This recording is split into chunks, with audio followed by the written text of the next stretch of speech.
the game that me and all my friends got together like in our friend's basement and we played for like hours. But I was always like the punching bag. I was always like there just like getting knocked around and then being like, this is fun, yay, and then just like never really getting past that hurdle. Was it actually fun? It wasn't fun. Maybe now that I think about it, you're bringing up some old really bad memories, and yeah, maybe it wasn't fun.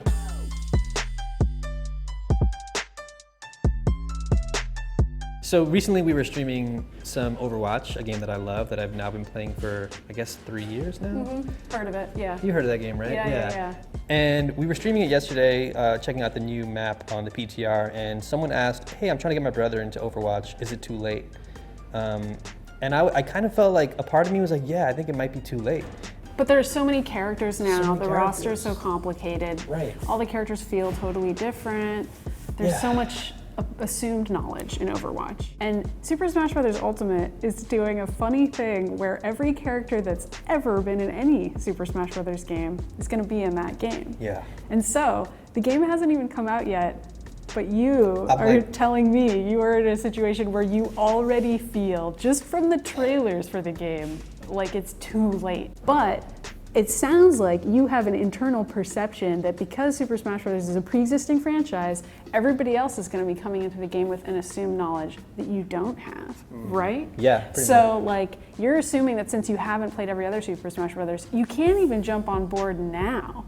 And I wonder if that's like a Super Smash Bros. Problem, or if it's like a fighting games or intimidating problem. What do you think is stopping you? I think it's more of that fighting game stuff. I've always been fascinated and intrigued as an outsider looking in to like the Street Fighter scene and being like, man, one day, like we talked about it a little bit too off camera about like, this is probably the one. Like this is the Street Fighter I'm gonna get into it, or this is that Tekken that I'm gonna like totally get into it. And you play it, and then there are people who've been playing Ken for like 10 years, and they're just gonna smack you on day one because you're like, I don't know how to play this character, or against this character rather. Or at least that's how it feels. Yeah. But there's also that sort of allure whenever a new competitive game comes out. Like we were both talking about how we feel like this one, this is where I'm gonna jump on board. Yeah. This competitive game is gonna be the one that I become an esports pro in because I'm gonna be there on day one. Right. And I mean, I always have that thought in my head. It's a very tantalizing thought, but it's never actually happened that way for me. Like usually what does happen is I find I become interested or good at a game because a lot of people I know happen to be playing it. It doesn't matter if it's old or if it just came out. It's just if the people in my life are playing a competitive game a lot, that's how I keep up with the meta. That's how I keep up with what characters are interesting and what's happening in that scene. And if my friends aren't playing a game anymore, then maybe I don't keep up with it either. But that doesn't necessarily have to do with like when a game comes out. But at the same time, I get what you're saying. Like it does feel really intimidating to try to get into a game that it seems like everybody already understands. Yeah, I think it definitely helps to have a social circle that can sort of help onboard you, or at least help keep you in rotation.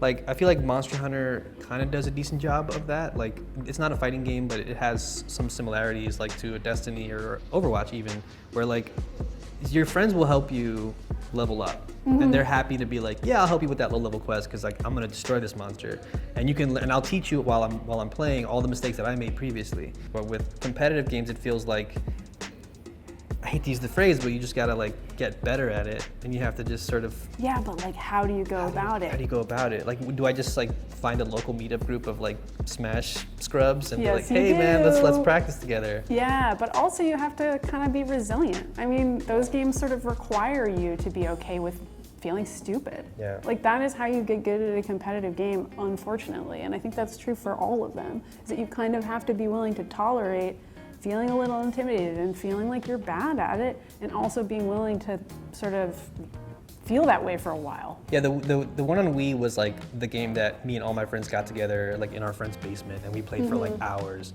But I was always like the punching bag. I was always like there just like getting knocked around and then being like, this is fun, yay, and then just like never really getting past that hurdle. Was it actually fun? It wasn't fun.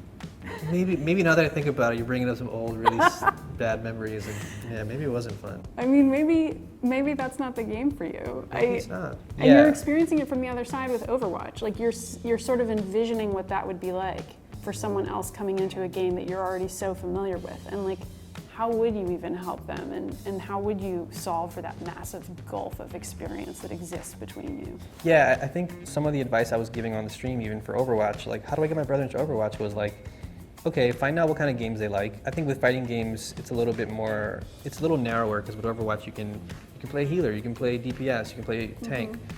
And I was just asking him to ask his brother, what kind of games do they like? And then from there you can sort of plot a path for them to like maybe play Soldier at first, and then play Pharah, and then maybe you'll find that you love Zarya later. But with fighting games, it's like, you can't really do that. See, it's funny, because I feel like you can. I mean, Super Smash Brothers, a lot of the characters seem similar because like the moves are so flattened, like it's all very similar movesets for each character, it's just how they move is different. But for Street Fighter, I'm like, well, every character is so different, so if you have a different kind of game you like to play, then you might like these different characters. But I mean, that's why people like Super Smash Brothers, because the movesets are all relatively similar, so it's easier, it seems easier. This has also been a problem for me because I'm actually looking forward to Smash. I think it looks pretty cool. I think it looks amazing. And it's on a console that I love at the moment, that's portable, that I can take with me anywhere, that I know other people are gonna have. Yeah. So that might also help. It's a help. good time to jump on board with Super Smash Brothers, or at least it seems as though it is. But at the same time, that roster's gonna be really big. Here's the thing though, it's not gonna start out that big. It's gonna start out with just a few characters, and then you're gonna have to slowly unlock all of them.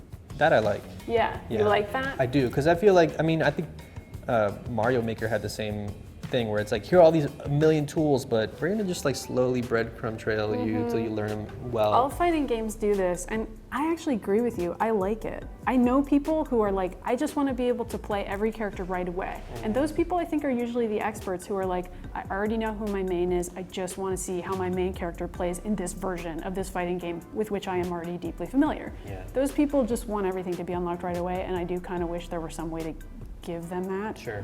But for most people, I think it's okay to start out with like 6 to 10 characters and just be like, make sure you understand like Mario and Pikachu and Link and Zelda or whatever they're gonna start with, and just be like, okay, you get those guys. Yeah. I think I also have to let go of the fact that I'll just never become pro, you know? I mean, fine. that I don't believe.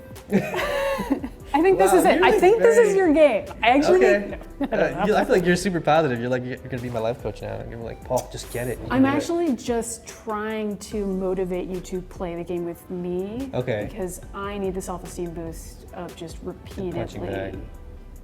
destroying you. I'll be a punching bag again.